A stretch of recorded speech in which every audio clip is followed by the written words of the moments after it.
Como presidente del Comité Departamental de Panela del Quindío hago parte de la Junta Directiva de Panela a nivel nacional y es un tema, el tema crédito agropecuario, al cual me ha tocado, digamos, participar en todos los espacios que hemos tenido la oportunidad.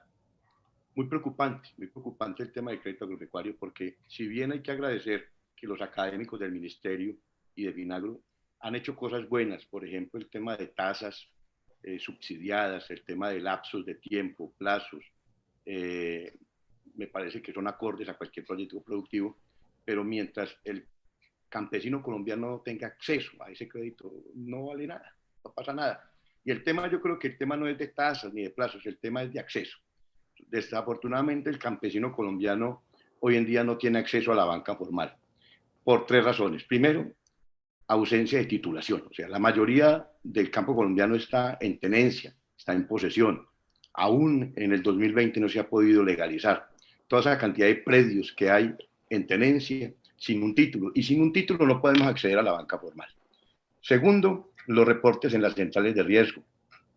Todos sabemos que hace muchos años en la cultura o la economía cafetera tuvimos dificultades y pues el gobierno buscó la forma de acceder a que nos refinanciaran esos créditos. Solamente con refinanciar el crédito, pues de todas maneras, el banco mandaba la información a las centrales de riesgo y por ende, pues quedábamos reportados y quedamos por fuera del tema financiero. Y tercero, lo más grave, y es el tema que traigo ahora, que quiero que analicemos, es el tema de la forma, el rasero, como decía la niña del ministerio, el rasero con el que nos miden. Nosotros los campesinos heredamos tierra, heredamos un padre de 100 hectáreas deja 10 o 12 hijos y entonces lo que hacemos es que heredamos. Eh, Desafortunadamente los predios rurales tienen avalúos catastrales que no son acordes a los avalúos comerciales. Entonces, le pongo un ejemplo que lo hemos vivido nosotros. Si tenemos una tierra de 100 hectáreas con un avalúo catastral de 400 millones, simplemente cuando fallece ese padre y hereda ese lote a sus hijos, simplemente lo que se hace es una división material sin cuantía de valor y lo que hacen es simplemente dividir ese valor que englobaba la tierra, dividirlo en esas tierritas. Entonces, analizando también el tema de la UAF, que también hay que entrar a retomar ese tema porque yo creo que el tema es, la UAF no debe ser de 4 hectáreas, ni de 5, ni de 20. La UAF debe ser la cantidad de tierra o el flujo que produce esa hectárea, esas 2 o 3 hectáreas, para que pueda producir un salario mínimo mensual. Por ejemplo, si comparamos en el aguacate, yo creo que una hectárea de aguacate es suficiente para que genere incluso 4, 5, 6, 7 salarios mínimos. No es lo mismo en caña. Entonces yo creo que hay que empezar a retomar el tema y a mirar la UAP de cada subsector, ¿cuál es realmente? Segundo, en el tema de transformación, no todo el sector agropecuario es primario. Nosotros, por ejemplo, los paneleros somos primarios, pero también hacemos transformación. Nosotros producimos caña, pero también producimos panela. Nosotros somos agroindustriales, creo que es la última agroindustria transformadora que queda en el campo. Liviana, porque los azucareros son industria pesada. Entonces, si miramos un panelero con 10 hectáreas de caña, no accede a un crédito porque esas 10 hectáreas tienen un avalúo catastral de 40 o 50 millones. Y supuestamente nos dicen que los bancos no nos pueden endeudar sino hasta el 70%.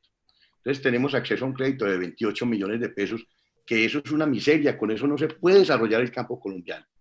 Además de que la persona que tiene 10 hectáreas en caña, estamos hablando de que puede producir 150 toneladas de caña al año, o sea, 15 toneladas de panela. Perdón, 1.500 toneladas de caña, 150 toneladas de panela, a un precio promedio nacional, estamos hablando de 300 millones de pesos de flujo, de facturación. Y para hacer esa transformación necesita una planta que no vale menos de 600 o 700 millones de pesos. Necesita un tractor, que tampoco accedemos. Necesita evolucionar en su tecnología para poder ser competitivos frente al mundo. Entonces necesitamos líneas de transporte, cables aéreos, porque tenemos que empezar ya a pensionar nuestras mulas, eso es obsoleto ya. Si nosotros pretendemos ser competitivos con el mundo, tenemos que evolucionar nuestra tecnología. Es muy grave lo que está pasando. Tenemos unos créditos muy bondadosos a muy buenas tasas, a muy buenos plazos, pero cuando vamos a la oficina, no, lo que nos piden no son nuestros libros ni los balances del contador, porque la mayoría, todos no somos informales, también somos pequeños productores formales que tenemos, que pagamos carga social. Entonces, no nos piden los balances del contador, no nos piden los flujos, no nos piden lo que facturamos, sino que solo les basta a los gerentes del Banco Agrario pedir las últimas 2 declaraciones de renta. Pero ¿qué pasa? Ellos miran, para hacer el avalúo de cuánto nos pueden prestar, tienen en cuenta los avalúos catastrales.